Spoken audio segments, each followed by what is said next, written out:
साईं मुंहिंजा राति जो सुम्हण खां वठी सुबुह जो जागण ताईं हिकिड़ो सफ़र आहे जंहिंमें माण्हू अनेक ख्वाब ॾिसंदो आहे। ख्वाब में माण्हू उन्हनि माॻनि ऐं मकाननि जो सैर कंदो आहे जिते असांजो ख़्याल बि न वियो हुजे। कॾहिं असां भुलिजी ॿेड़ी जॻह ते पहुचण जो कॾहिं तसवर बि न कयो हुजे, कॾहिं अहिड़ो गुमान बि न कयो हुजे, पर पोइ बि ख्वाब जे अंदरि माण्हू पंहिंजो पाण खे ॿी दुनिया में बि ॾिसंदो आहे।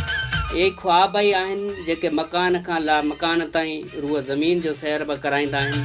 कॾहिं कॾहिं वरी ईअं बि थींदो आहे को अहिड़ो ख्वाब हूंदो आहे न रुगो भवाइतो ऐं डिजारींदड़ हूंदो आहे पर माण्हू खे दाहूं करण ते बि मजबूर कंदो आहे।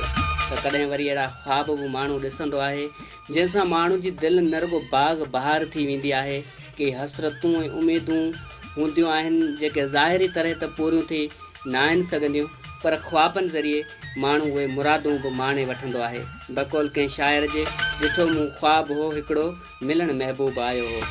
सो कॾहिं कॾहिं वरी ख्वाबनि ज़रिए दूर ॾिसा में रहंदड़ उन्हनि महबूब मोर माण्हुनि सां बि मुलाक़ात थी वेंदी आहे जंहिंजी हिकिड़ी झलक लाइ माण्हू सदाईं सिकंदो हुजे। अहिड़े कंहिं प्यारे जी दीद पसी अखियूं ईद कंदियूं आहिनि।